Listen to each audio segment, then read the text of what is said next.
We are live. We are recording. Hello, my name is Gavin Kerr. Welcome to another episode of Between the Notes, episode 5. Today I am here with Melissa Wolf and William Savant. Savant? No one ever gets it right. It's interesting. Nobody ever gets this right. No. Oh, come on. I was going to let him struggle. English is difficult. I am here with the vocalist and guitarist slash backup vocalist for Sepsiss. How you guys doing? Doing good. Good. Thank you so much for being here. So, first off, I've had plenty of time to listen to a lot of your music, and I gotta say, you got some good stuff. You really do. You got some cool shit. I really do enjoy it. Where did the sound of Sepsiss come from? Because I'm looking at your roster here, and everybody seems to have this really weird, like, different background. You know, your keyboard player is really big into rap and classical music, but then other people, you have like some into grunge and death metal. Where does like the sound sort of merge together to become Sepsiss? So Sepsiss has just so many different influences, like you were saying. We got music from all over the world. I mean, the people in the act, myself and Melissa, were also very different from each other in reality. Mm-hmm. Yeah. But I mean, I guess the biggest thing in common that we have with each other is music. Other than that, we might not even. I don't know if we know each other really. I really don't know because the nucleus of our friendship and everything comes from music. Where like a lot of bands, they might have been like high school buddies or we got together with the cognitive purpose to create music professionally someday, hopefully. You know, so that was when we started earlier on. That was our goal. Our goal was to create an authentic music group and make authentic music. So I don't know if that's everybody's goal. You think maybe, and that should be the cliche thing or the obvious thing, but I think some people want to get famous, or some people want to get, or some people want to drink their own bathwater. Very different. but for us, we really wanted to meet like-minded, driven, passionate people, and when it comes to the sound of it, we're kind of the United Nations of modern rock and roll in that aspect, as you were saying, is blues and classical and all these things. But see, all of that I think exists with other bands too. And I think what happens is like you have bands that do it really well and gracefully. And then there's like other bands who they do it well, but it's obvious and it's telegraphed, and they want you to know, oh, here comes the fluffy part, or here comes the part, and you go, oh, get ready, here comes a lullaby. Where with us, we try to use broad strokes with the music, so you never feel like we're ultimately going into a pop angle or we're ultimately doing a metal thing. You go, okay, this is inherently hard rock. This is inherently metal. But over time, as we grow, as we expand, as our depth and intellectual quality changes with the music, really a lot of it has been based and expanded on what our fans want to hear and how people are interacting with us. And so like some bands will write for their band, we really want to write not for, but with our fans and with the world. We don't want to separate, like, here's the band and here's our music and we're putting the music in the world. Well, no matter what your definition of success is, there is that sort of tightrope that you have to walk of staying true to yourself, but then also making sure people hear something that they're going to want to hear. Yes, and that's what I mean for being like this broad stroke or graceful stroke of tapping into the old and the new and unheard. But we've had a motto here, and we say that having one foot in the realm of the unknown and then another foot in the realm of the very familiar is the birthplace of creativity. So for us, we're risk takers, Yeah. and there's a lot of folks and different people in our genre that they already got the mathematical Berkeley kid math metal thing going on. They're going to confuse you into entertainment. And then you got the angry rockers who are going to be angry and entertain you. And then you've got you got the devils and the demons and the angels and the wizards and all those guys. They're going to dazzle you, right? And you're going to love them. But we're the people. So we're like a heavy metal, a modern, heavy band that is doing a very modern thing, and that's the people thing, especially in a post-COVID world and everything, and all the angels and the demons and the bad people and the good people and the villains and the good guys. With Sepsiss, we wanted to offer you something a little bit more authentically human and something that the fans could belong to it. So over the years, the fans and the relationship with people has shaped and energized the way that the music is created. So that's why it sounds like that, because it sounds like people. There's no, this isn't really the kind of rock and roll that you want to burn down a church to. This isn't a thing you want to commit a crime with. This is something that you could get a good workout going on. Yeah. You know what I mean? That's what I was doing. I was doing a lot of yard work. I've been just like redoing the yard lately, and I like chopping wood and stuff like that in the backyard, weeding. I've just been listening to Sepsiss, just going hard. Done. We are definitely workout music. Yeah, we're like, you know what I mean?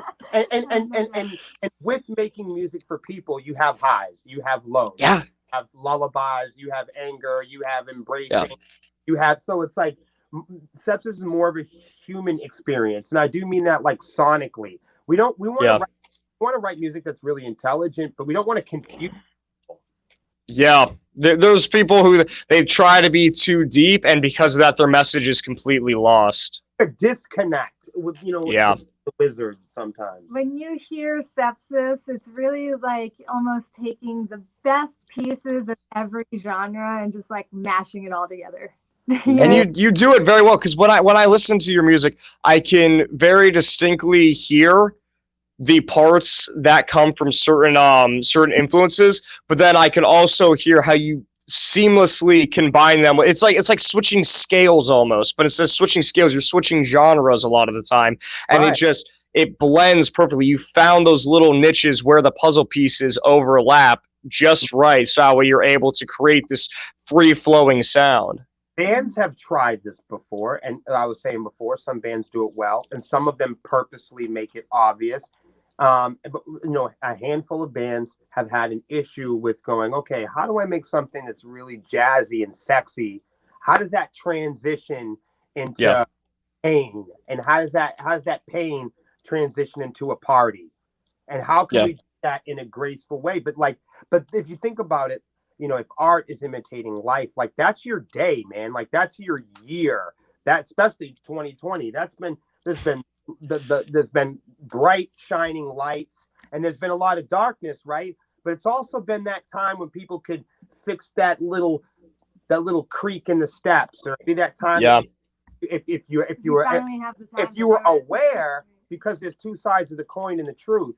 If you're able to look at the truth of the matter, if you use your time wisely, if you use the recipe of notes and the recipe of these genres and the overall sonic fingerprint of all these different times in music, because the theory of music is timeless. The value of notes and rhythms and BPMs and all of these instruments are replicating these very natural environments that human beings can communicate with. Drums being like thunder, and keyboards being like wind, and voices being like piccolos, and the whole thing. And you get this, art imitates life thing. With the band, we really wanted to reinforce that down to the note, and say, let's really recreate like what people are going through, and so there's you don't get too much of like machine quality. You don't get a lot of tuning. You don't get a lot of computer, reinforce. No, you get that the qualia, that raw, natural sound of it that you can't get with anything else because it's not. It might be a perfect replica, but it's still not the same. Everyone's afraid to make a mistake right now. Nobody wants Yeah. to be. Music's supposed to be perfect, you know, and because of economics, because of buying and selling, and Yeah. the way the ear has been trained for the last 15 years to hear singers and to hear guitars and to hear frequencies, we wanted to kind of like find a balance and kind of come in between and say, hey, yeah, there's a place for electronics, there's a place for the new way that we listen to music and the way that we digest culture, and the way this is new. This is an expanding world. Instead of stomp that out and say, oh, this is intolerable, let's make everything old again. Yeah. Making everything old isn't that, you know, that's like learning and then forgetting that you learned something. Realistically, we want to continue to expand with the universe and expand with music. We looked at a lot of our friends, we took a lot of feedback, and we saw that there were a lot of bands kind of doing the same things, and it was like this fear of being too safe, you know. Rock and roll for a long time has been, and it's super talented, but it's been confusing, and it's been anxious, angry. It's been spiritual. It's been political, and it hasn't really been human in a while. Yeah. And we're like, oh, you know what? You know, the best artists that you can think of are the kind of artists that gave you the biggest piece of themselves. And, yes. and with us, with the way the model of the band, the way that we're built, we're a really fan-driven experience. We took our demos out to the street. No, bands aren't letting people do that anymore. No one's letting you hear them be, you know, unperfect. And when we made the last record, there were mistakes in there, and we said, you know, some of the mistakes came out really cool. There was some Well, a lot of the best artists are full of mistakes. Kurt Cobain, for instance, his pitch was all over the place when he was singing a lot. Like mistakes are the best part of the music. And we're not. We didn't go to Berkeley. We didn't have. No silver spoons. No one groomed us. This is we're not children. We weren't manipulated into this. We're middle-aged people. We do this 24 hours a day. We make a living off of doing this. We take it very serious. We run it like a small business. We practice. Okay. And, you know, we always felt that, like, if you came out with your best album and that was your first album, then that would be it. I mean, okay. It's over for you at that point. Yeah, no. So, no, we hope people like our music, but at the same time, we want to remind people that we're still growing. Like, we don't know, you know, there is a lifetime of the band. You know, we're not going to be a 10-album band because we want to be able to give you the absolute best of what we can at that time. So we might be a 2 to 4 album band. I don't know. Maybe we only hope to get better with each album. That depends. Yeah. Dictated again on, we're only here now because the fans overwhelmingly have asked us to be here because we made an impression on their lives. So, and once you get a couple thousand people telling you that, that's it. You're hooked, man. Absolutely. No, I remember that feeling. I was in a band here in that was actually really popular here in Northeast Ohio too. I was with them for a while, and that feeling of, I've had people come up to me and say, "Hey, this song changed my life." This one girl actually told me, "Hey, this song that you guys did saved my life." And I said, No, you saved your life. Mm-hmm. I'm glad that we were able to help you find that, but you did it on your own. But that really, in my mind, it like stuck with me, and I'll never forget her saying that. It was one of the most humbling, sweetest things ever. It's like, how could I ever do anything other than serve people and entertain people and give people my music and stuff like that? Like, it's such an amazing thing, and you guys clearly have that same passion and drive in you. You know, and you mentioned too, like, you didn't go to like fancy schools or anything like that, but you very clearly have a great grasp of not only the spiritual part of music and the community part of music, but then the music theory as well, which is very clearly shown in your songs. So did any of you study or actually go to schools for this kind of thing, or has it been more of a natural thing for you where you just kind of know what sounds right and how to put it together? We are all super DIY geeks. So anything, especially like me and Tim, the keyboard player. Yeah. Like he's the rapper in the group that you mentioned earlier, and Melissa's a whiz kid on computers, and like so Sepsiss is like a big media company. Like we're a rock and roll band, but like we're gamers, we're streamers, Yeah.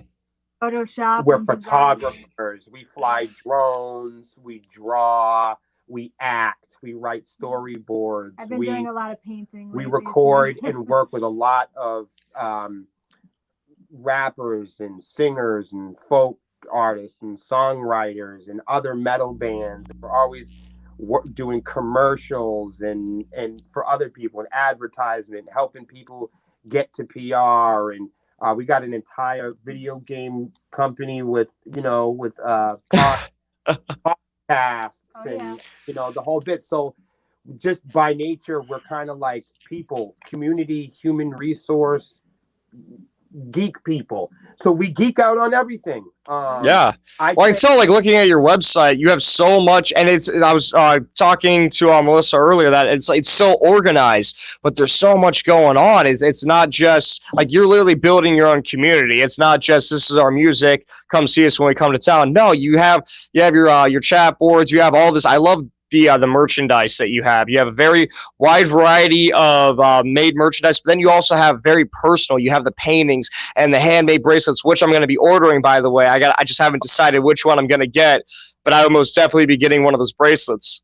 The girls they're all unique. They're one of a kind. Yeah. The bracelet is ever the same. Yeah. And we even do dream catchers, which is pretty neat. Yeah. Yeah. Nice. I see that on here. I'm looking up and down this website. So, and then like too, like you got like bed comforters and stuff like that. Like it's awesome. Which I actually do need a blanket coming up, so I might be getting one of those too. And when we first started out doing this, we would do these big lives, and we would say, "What do you guys what do you guys want? Like, what have you always like?" People mention I want a pillow. So right. Like, okay, I'll make you if you pillow. could have the ultimate rock and roll band, and we asked thousands of our fans, like, if you guys could have the ultimate rock and roll band, like, and you could have your way with what we do here, what would you do to improve it? What do you guys want to do? Like, what would make us fucking awesomer than Evanescence? Sorry, Amy, but like any shout out to them, but like anybody, what would make us like amazing? And people, we took it, man. We said, would you like EPs? Do you want singles? Do you want us to dress crazy? Do you want us to do fireworks? Like, what do you want? What do you want in the merch store? How would you, if you guys could build it for us, what would it be? And fans just wrote in fucking coffee mugs. I mean, we said we're gonna do it all. And the coffee mugs are pretty cool too. They're magic mugs. That's what they're called. They change color. They change. Those are so cool. So they Are they dishwasher safe though, or do you have to hand wash them? They're probably poisonous. I Yeah, I would hand we wash actually it. don't own it. Yet, so. Right. Well, that's my next question is, so you have all this amazing merch and stuff, and some of it you do hand make. Are you doing like drop shipping then for a lot of it? Is it like that's what your deal is? So you have this huge variety of everything, or drones? We just use the drones. Oh yeah, totally. No, so we have manufacturers that ship a lot of it out, or some of it comes directly from us. However, our whole life is postage. It's not music. It's crazy. Yeah. We make this much music. No, we literally have an office That here in the house. Like, no joke. So like we have two offices. I've got a printer that prints everything. So we got like we make our own stickers. And we own sometimes. a whole building downtown and another office. We do with glossy more photos. Stuff. yeah. When they tell you about bands being a business, on day one, that's the cutest thing to say, right? Because it's like so obvious and all this other stuff. But no, I mean, it's more like Walmart, man. It's more like we got stamps. Yeah. Never. I mean, really the money we spend on ink and trips to ink, right, just the ink alone. Yeah. So being in a rock and roll band, as small as we are, like the amount that we invest in ink and stamps are just crazy.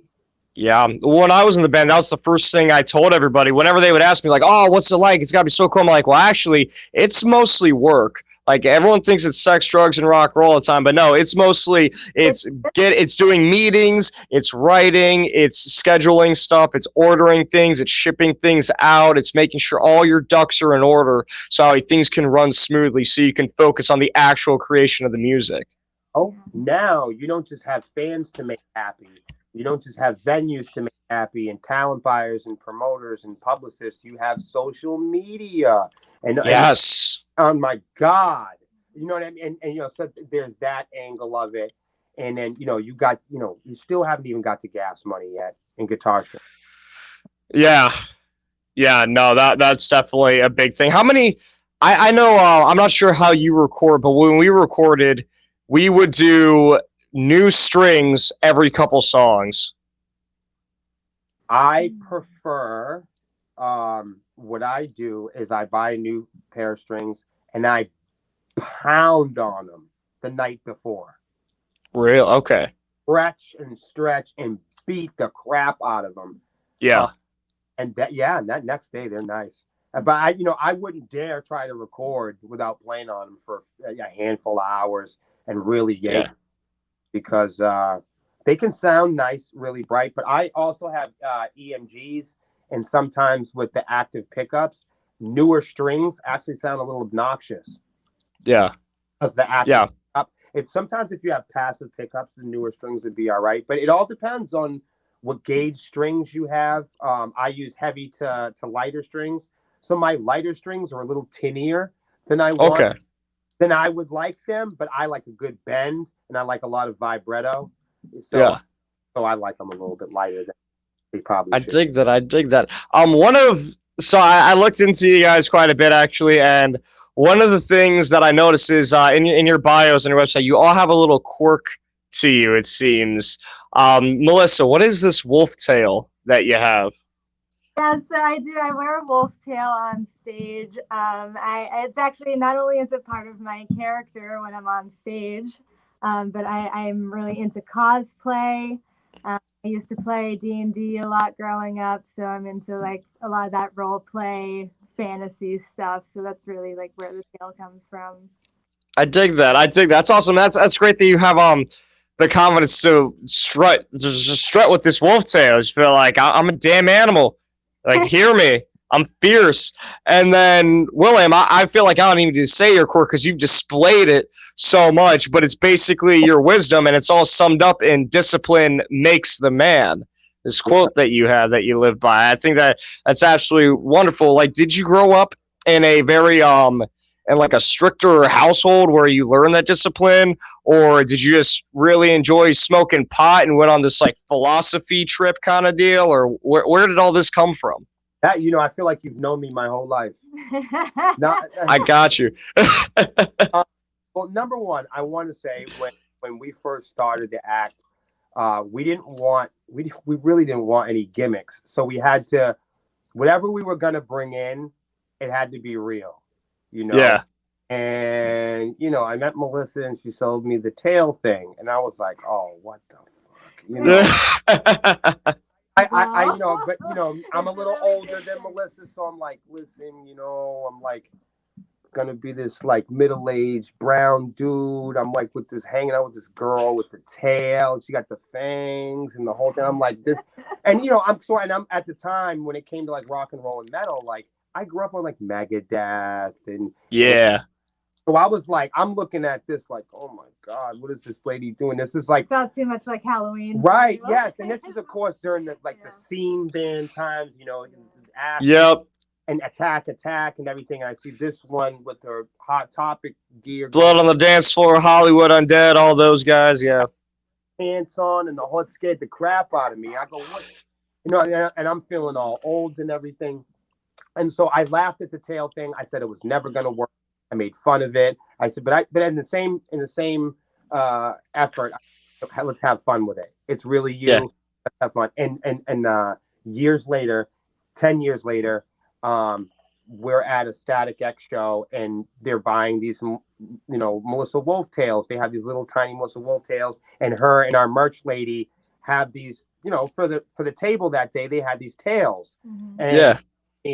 everyone's gonna love them. And I said, nobody is gonna buy that. I said, no one's gonna buy those tails. You guys are gonna waste all your money investing on these tails, and you guys are gonna go broke.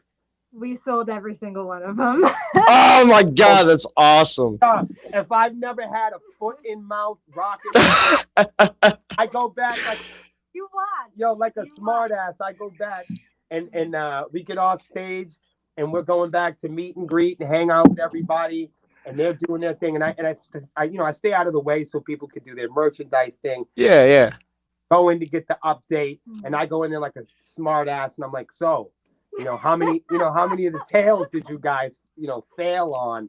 And our merchandise girl, Lexi, turns around and she goes, we sold every one of them. I said, are you kidding? I said, no. No. You had to go brush your teeth after that one, man. What the hell? I said, and right at that time, I see legit a line of little blonde girls going past me with their Melissa Wolf tails on. Going on. I'm like, it was my wolf. It was, yeah, she had her own wolf pack, and there was about, a string of 8-year-old girls with ponytails. I said, I can't believe that. They look like little Melissas. They all were of them. so adorable. They were They very really cute. were. The discipline makes the man thing is interesting. That quote comes from a fictional book called Swan Song, and it's a story. It's a very big book. Go check it out. But it's written by Robert McCammon. McCammon, I think is his name, and it's a book about the apocalypse. It's a fictionary book. Yeah, it's really cool. But the story in it is like all good stories. It's a story about humanity, and it's a story about people sticking together. And you said it's called Swan Song. Yep, go check it out. Honestly, it's a must read. I'm not a big fictional reader. I like boring stuff normally, but Yeah. But that it came into my life at a very special time. The story. He's like, hold on, I gotta write this down. No. Yeah, no, seriously. When people tell me to go watch a movie or a show or read a book, I like to at least write it down so it stays in my memory. No, take a peek at it, or maybe, Yeah. Get it on something you can get it on audio, listen to it on your Netflix, Yeah.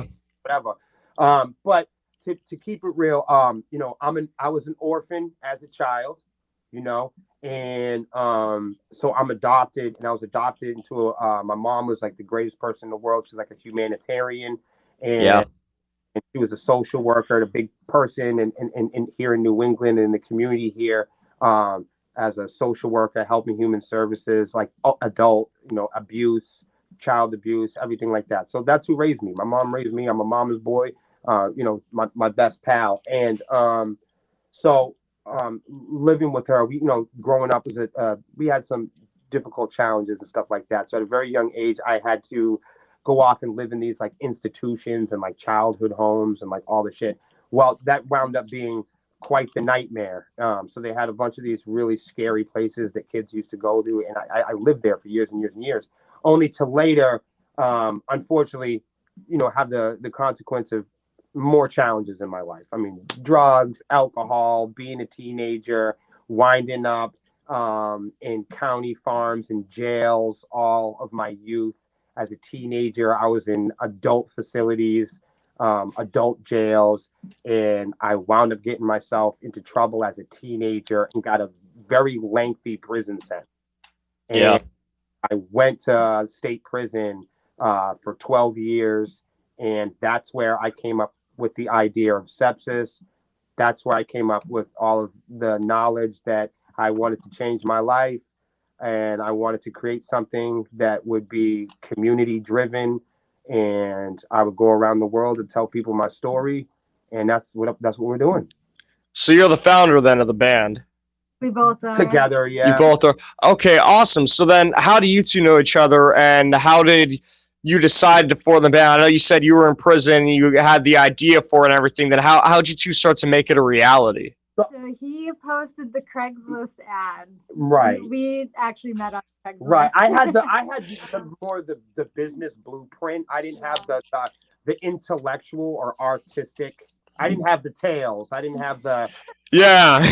I had the psychology. He wanted to start a band. Yeah, and so post ad like 10 years ago, which I ended up answering, of course. So I replied to his ad, and I met up with him in Manchester, New Hampshire, when I was like 17 years old.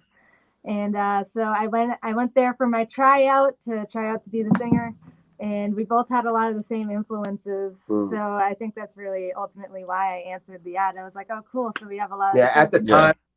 Do a lot of whatever was modern at the time because we both wanted to do it. So it was like we both were focused in on just like modern rock. It was so funny too because I got there and there was a whole bunch of people just in this basement rapping. I was like, wait, we're playing metal. Yeah.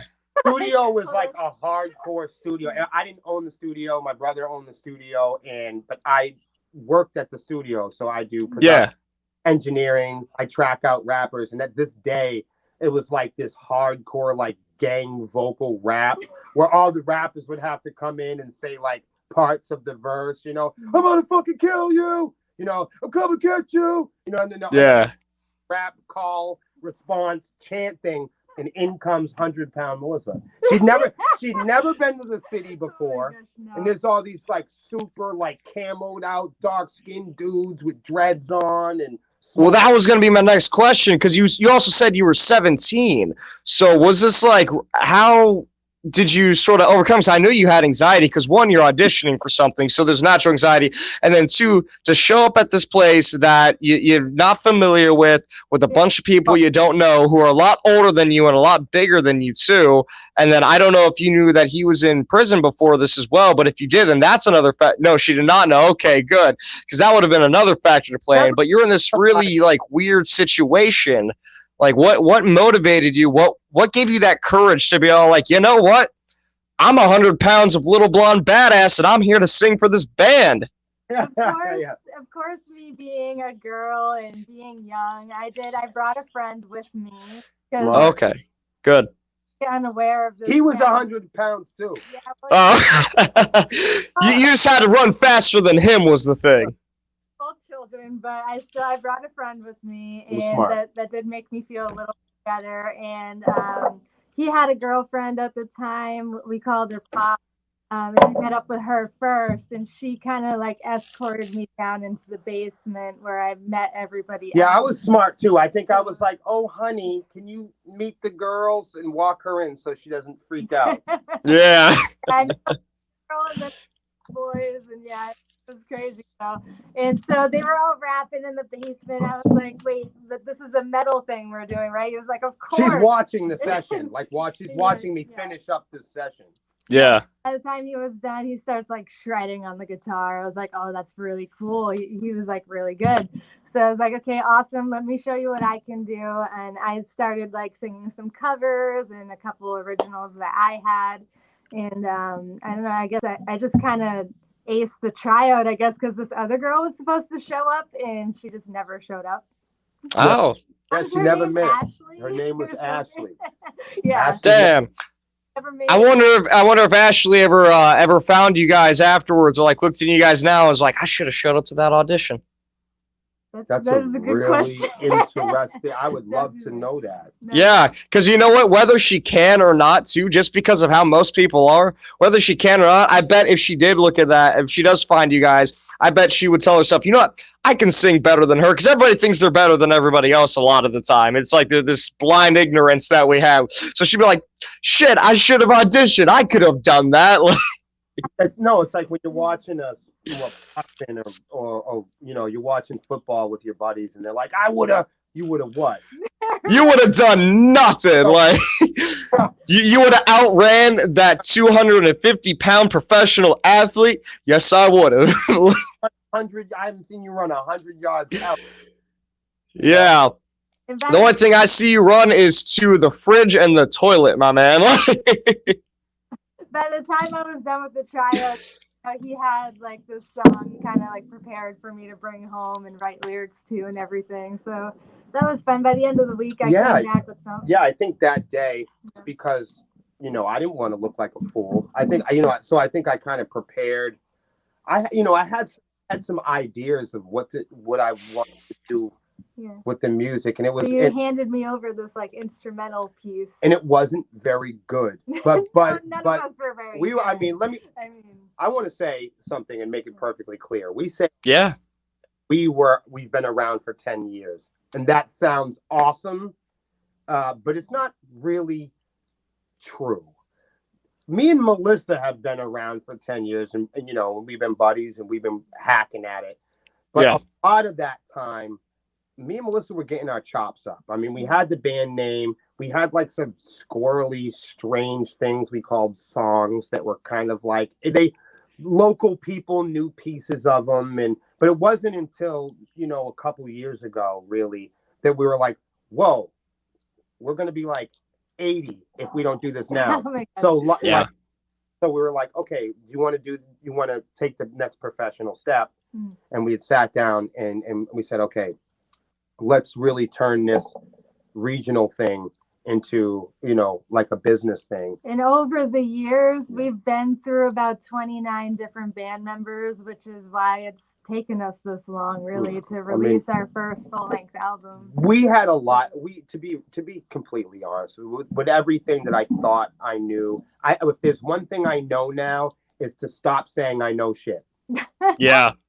Yeah. The more you know, the more you realize you don't know. Like on your program, William Savant doesn't know shit. I'm a part of this life like you are. We're all experiencing today and hopefully tomorrow together. You know what I mean? So, I mean, I'm experiencing the same oxygen you guys are. I'm experiencing 2020 like you guys did. This world is new again.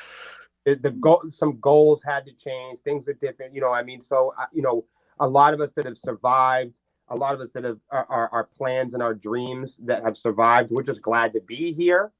And, this is still very much the beginning of our professional career, so it sounds good that we've been around for 10 years, and we have been. We're extremely popular here in New England, which is nice, but New England's a very small place. Yeah. Bands that don't have the gas money in New England never get heard. Really talented people who really probably deserve it will never be heard just because of the way that the industry is and the way that the independent musician is sold like it's this liberal thing and you're going to be rewarded for being an independent. But the problem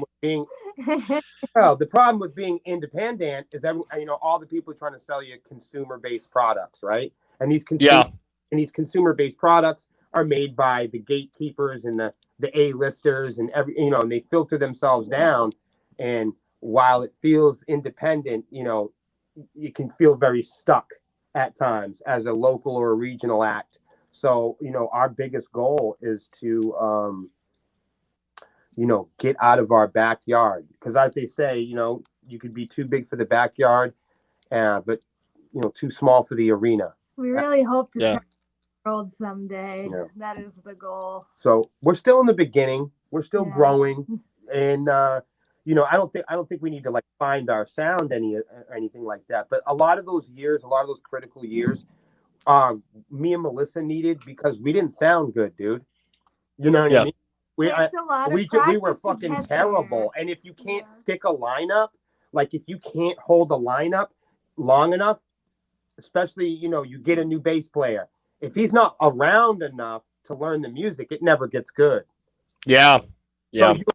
So this is what will wind up happening. You get 6 guys, right? One gets cold, the drummer gets cold feet, so he never gets good enough. So you're swapping out drummers 3 times, 4 times. Meanwhile, the bass player that's been there from the beginning, now he's been there for 2 years. He's going, man, this is never going to start. So he quits. Then you replace the bass player. He's new. The drummer's finally getting into it. He's finally getting the vibe. He's going. So now you're looking for a guitar player. You stick the guitar player. Bass player gets caught with a stripper. Girlfriend doesn't like it.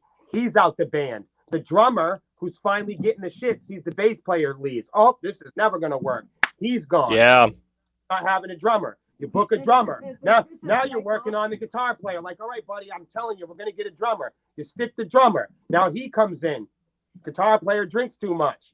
Drummer sees that. He don't want nothing to do with it. Now, most of the time it's people that start a band, and you feel the reason why they're failing, the reason why they're not doing it, is because it's very, very hard to get two people in the room to do anything. You saw how many? Yeah. I mean, just for fun, how many times did it take us to get this interview? Yeah, it's our third try, and we finally got third time's the charm. It's like even with all the Snapper, Google, Twitter, titty twisters. So you imagine. Now you got to put 6 motherfuckers in a room, and if you got a man, and if you have a band with girls in it, I'm sorry, the ladies are like having 4 more people. They've got hair. No, they got hair. Well, I'm gonna tell you seriously. I know. I was engaged for a while actually, and I realized how much more of a mess the house was until we split up, and I deep cleaned the next day, and I was like, God damn. You don't carry a bag with you, do you? When you walk around? No. No. Well, she does, and I'm gonna tell you that. I'm gonna tell you another thing. No, but females have different needs, just like different ages and people. We got different ages in the group, all kinds of different needs in the group. We got different colors, different shapes, women, all kinds. This is Sepsiss. We got this whole like conglomerate, so everyone has different needs. When you're working in a community style setting, people are gonna have different needs, and if nobody wants to see a big out of shape old woman sing music.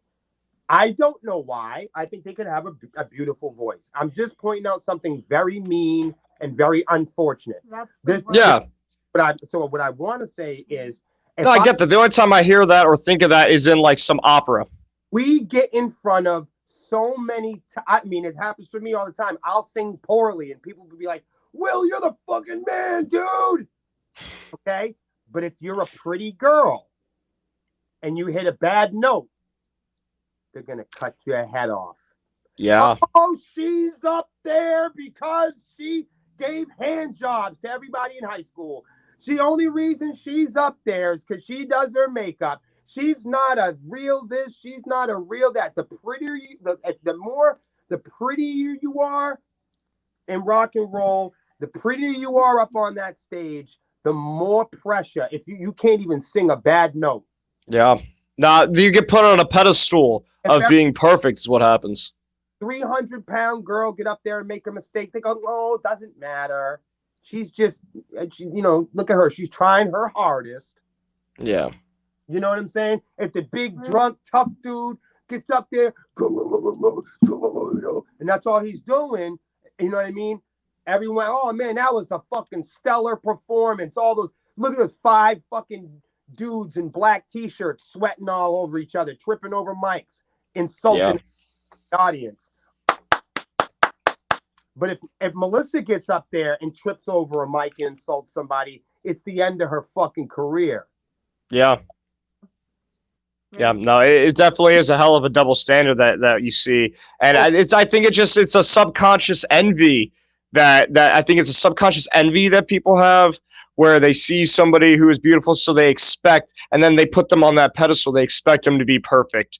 They expect them to be everything they do to be as beautiful as they are physically. If their personality isn't what they want it to be, they're disappointed. If their performance isn't, if the way they walk or if their diet, I've seen even people get pissed off because they see attractive people who enjoy Taco Bell and they get pissed off. They're like, why can't I eat like that? You have a different body. That's all it is.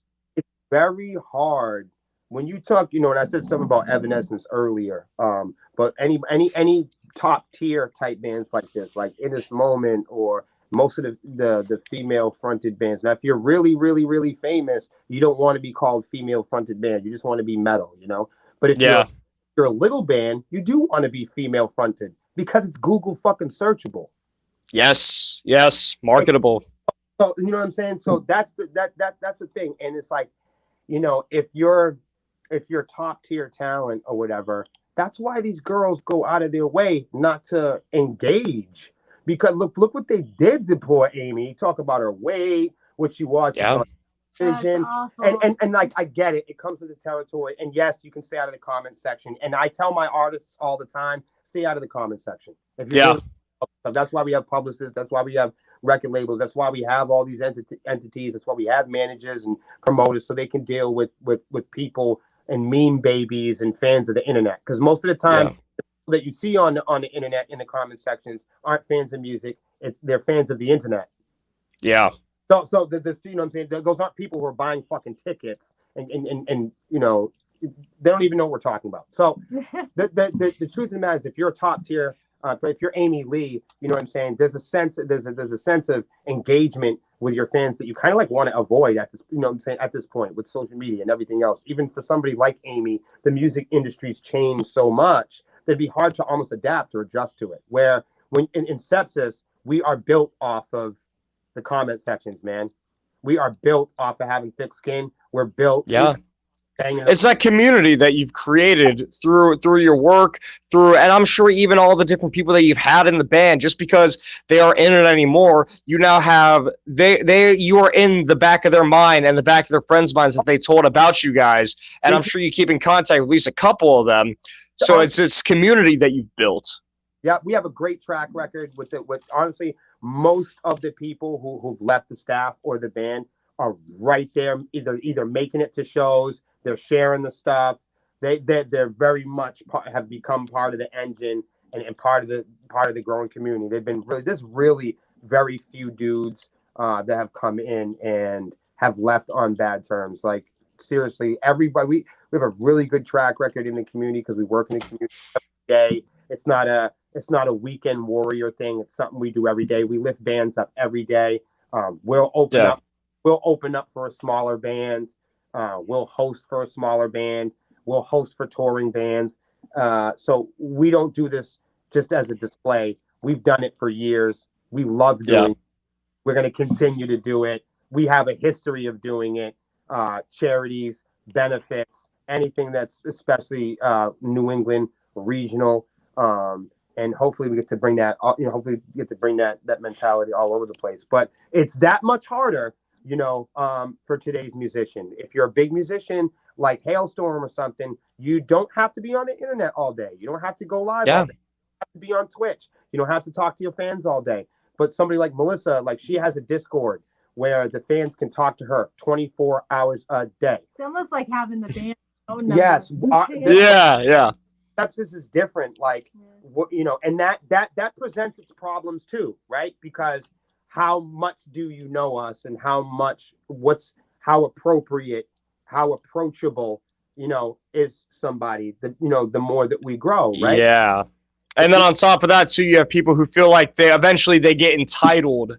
They feel like they're entitled to have access to you. They're entitled to know about your relationships or where you're going to eat at what time on what day. They get that weird sense of I need to know and I deserve to know because I support you.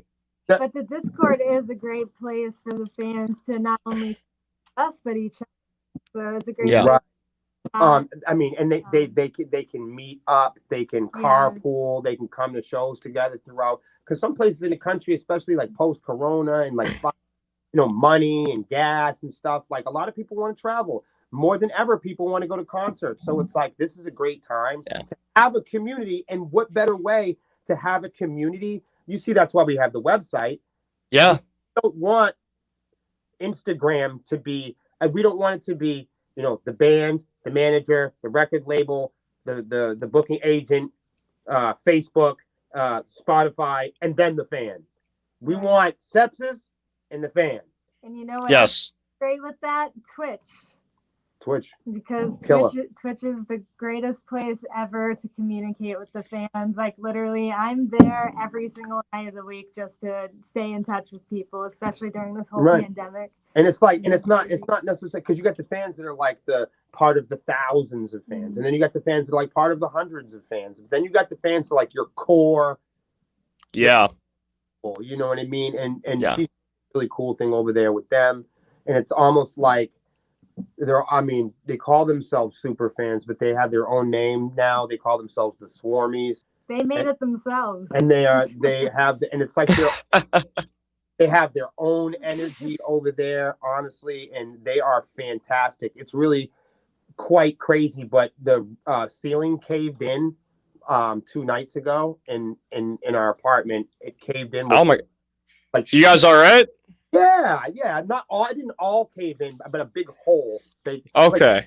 So like basically like a waterfall, like a sheets of water plunged through the ceiling, and So it came crashing through the ceiling directly over this table. where we stream.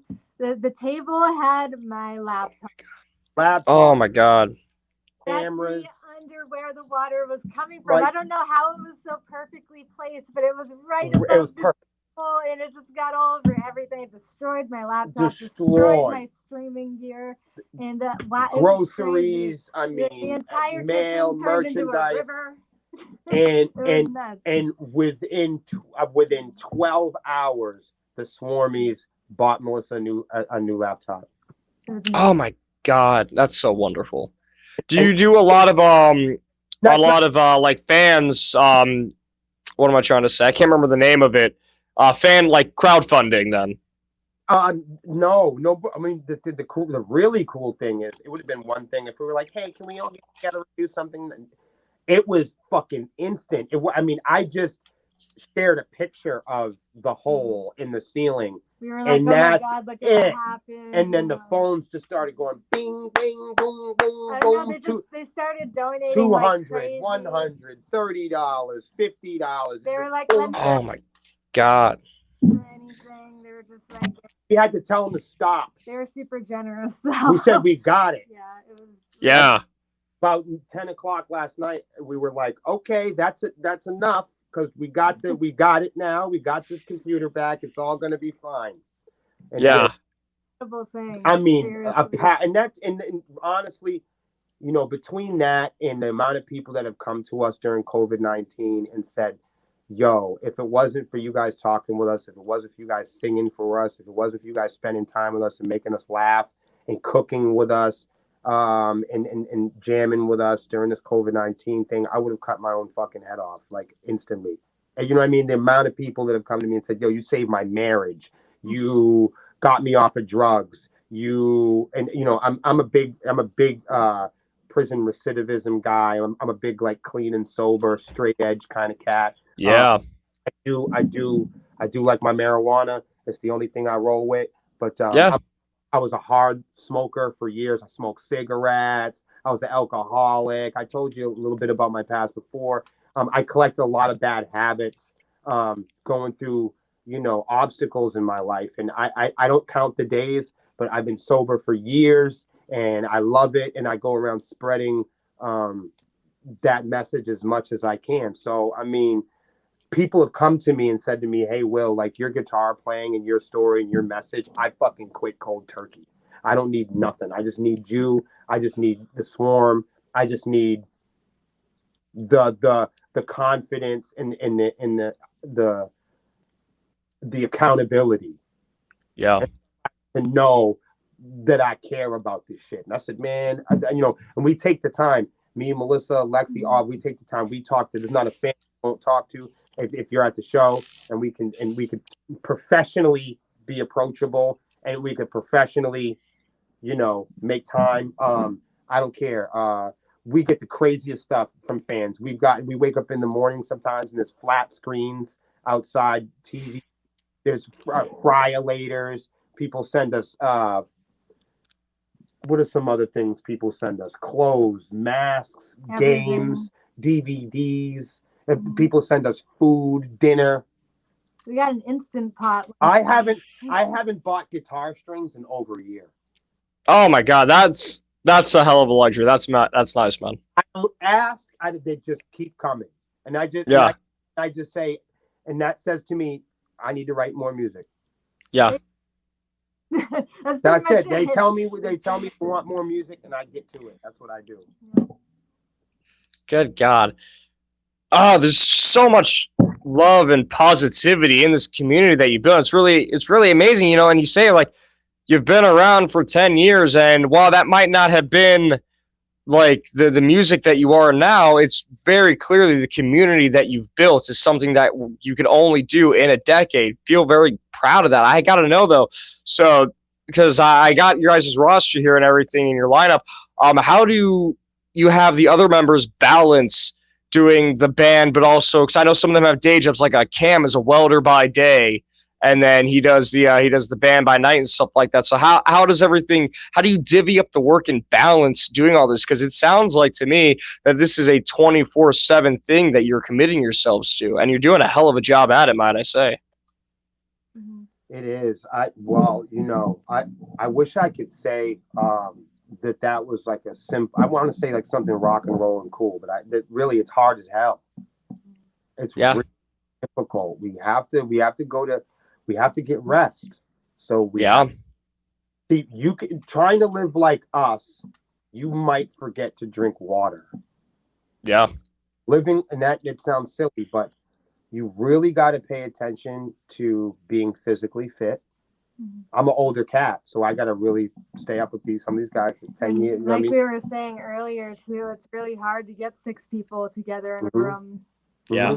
Doing that like once a week is really difficult. You got to get everyone's schedule together and like make it happen sometimes. Everybody's got fed. It's a full operation. It's a full farm. Everyone's got to get fed. We got to come up with social media content, tell smart stories, and do smart advertising for events that we have coming up. We have to create promotionals. We have management that we meet with every other day. And we do have a band chat as well, which helps with communication.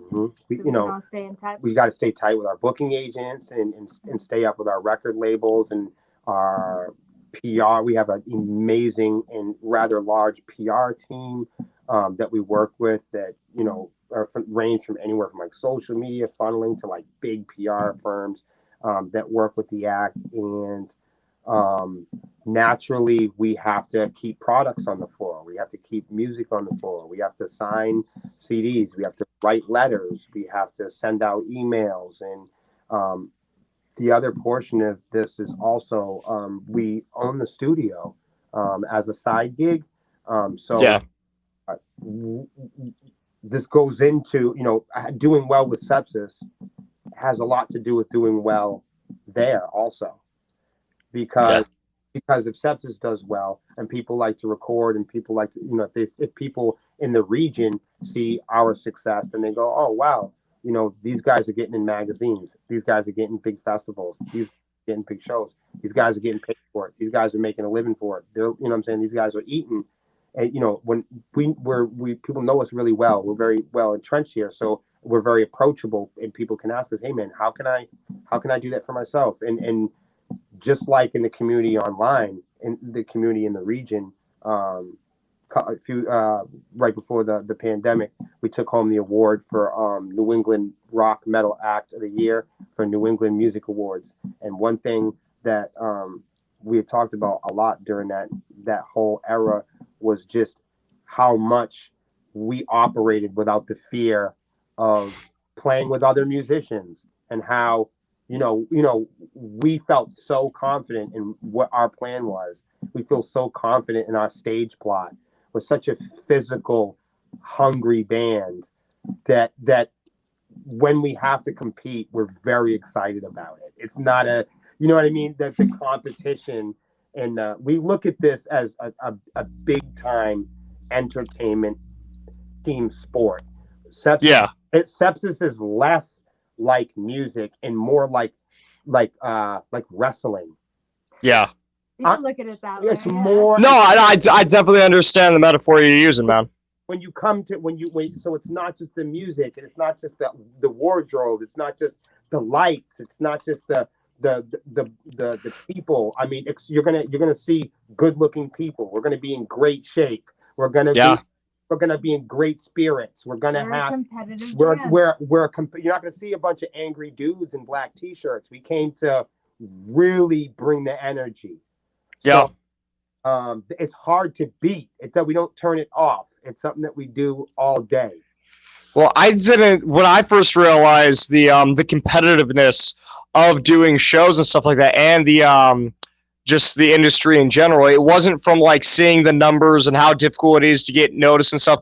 It was actually when I joined show choir in high school, because that's what it was. We would do competitions where it was who would sing better, who would dance better, and who would look the best while you were doing it, who was the most physically able to perform, because that's what you're doing when you're on stage. It is a performance. If I just want to hear your music, then I'm going to listen to it. That's basically it. But when I come to a show, I want to see it. We're there for the show. And yeah. Tying into what we were talking about earlier, regarding like making the music, we also when I wrote the music, I also had to write with the idea that this has to be physically performable. You know what I'm saying? So like a lot of my friends, my best friends, are all in these like super technical, happy bands, and I'm always like, whoa, blown away because I love guitar. So yeah, they're doing all this mathcore shit, but they can't move on stage. Yeah. Can't dance. There's no sex. There's no danger. Yeah. You know? Yeah. No, I remember I was watching a band at a bar one time. I was just to hang out with some friends, and I saw them playing, and the only thing I could think about is, damn, they sound really good, but all I can focus on is the TV screens they have behind them playing videos, because all they're doing is standing there. You put all the hair in front of your face. Yeah. Yep. You put all the hair in front of your face, and you put on a black shirt. I don't know. And there's nothing wrong with that, but just there's so many bands doing that we're like, let's just do something different right off the bat. Yeah. Yeah. People absolutely. People. I love those bands. Me and Johnny are the big like death metal. I think we're the biggest death metal fans in the band, right? But nobody wants to see you just standing up there. And being a guitar player, like I can listen to a Dragon Force album, but like not many, like my mother can't. You know? Yeah. Like, you know what I'm saying? Like not everybody can listen to like sweet picked arpeggios at 200 BPMs all day. Yeah, their ear isn't trained for it. They don't process it properly. I love demonic terror death screams. You know what I'm saying? But you know what I'm saying? When we first started out, I wanted to point out Sepsiss is also like the music I've always wanted to make. I can't say it's my favorite music to listen to. It's not. I'm not my favorite band. Yeah. And I don't ever listen to my music, and not because I don't like it, but it's just because I have to play it. Yeah. So I experience it a little bit differently, and to keep it fresh and keep it hot for me, my fun is like when the recording's done. Yeah. So like, once I record something, I kind of let the fans have it, but I enjoy the music when I do get to play it. And that's when I really, when I play with the band, when I get to perform and make the song with the band, that's when I'm enjoying the music. So I don't listen to our music a lot. I don't watch our streams, and I don't buy our merchandise either. But I certainly, I stand by it in a way that I've watched all of these people spend their whole lives on making it and creating it authentically and loving what they do. You know what I mean? So.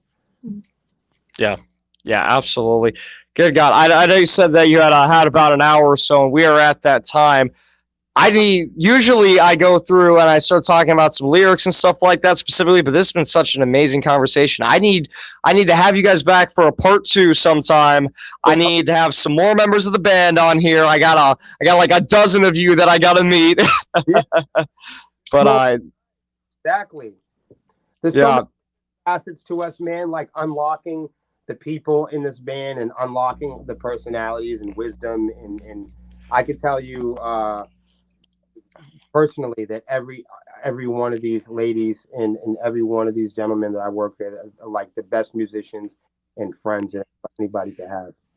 Yeah, I absolutely had a blast. Thank you so much for being on here. I'm going to be trying to I got to get my passport renewed, and then I have to get my vaccinations done. And if you have any shows coming up, I would absolutely love to come out and see you guys. Would you got anything right now for fans who will be watching this, or anybody who's interested? Do you have anything coming up, any videos, any new music, any shows in the process? But we are currently writing our second album as we speak. We just released a brand new single called You Already Know, April 30th. So that's available everywhere currently. You can find it on iTunes, Spotify, Amazon, like everything.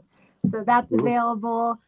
We do have some shows coming up and hopefully a tour at some point. We might even do the music video for You Already Know at Charlie's Hill, August 20th through 22nd. Yeah. And that's going to be in Lebanon, Maine. It's camping. It's a slip and slide. I think they're going to do like a tank, like a dunk tank. This is our third or fourth time doing the show. They do a big bonfire. It's camping all weekend. They do. There's an indoor stage this year, an outdoor stage, Think a whole of bunch it like of bands. a big hippie metal fest. Yeah. Where's this at?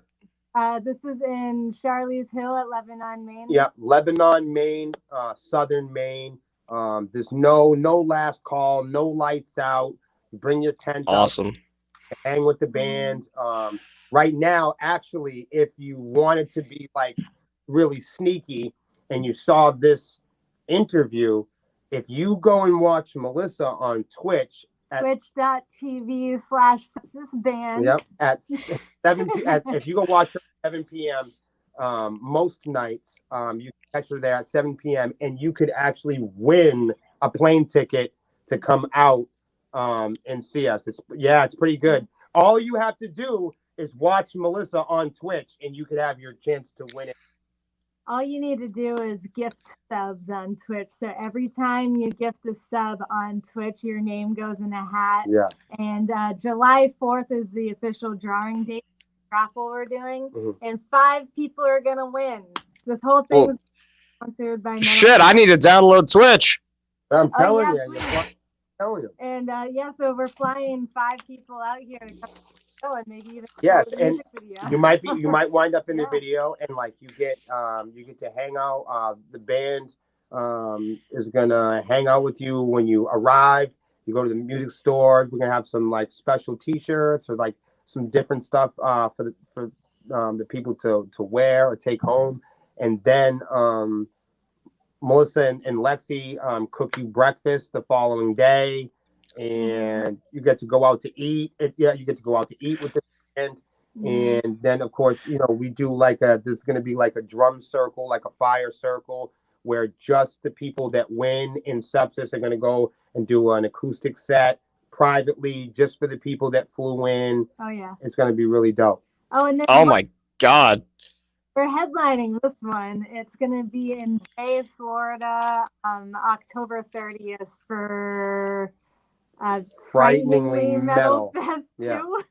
Yeah, that's the name of it, and that's they're through Haunted Honeymooners, which is nice. An awesome show. Yeah, and it's cool because it's like an all-day festival, and it's a haunted camp. It's like a haunted grounds where you go in, and there's like haunted attraction at the end of it where you can have people scare the shit out of you, which I usually like. Yeah.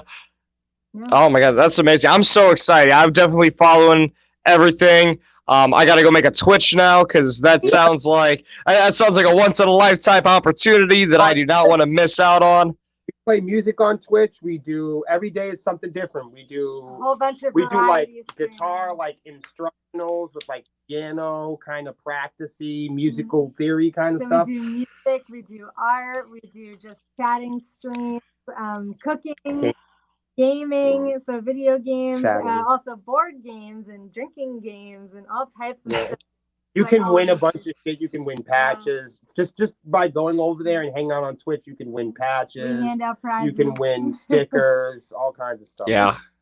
And I'm there again every day at 7 p.m. Eastern time. Wow. Awesome. Thank you guys. Oh, there's so much to take in. I need to have you guys back here. I need to meet more of the band. Thank you all so much for being here. Any last minute thing that you would like to say?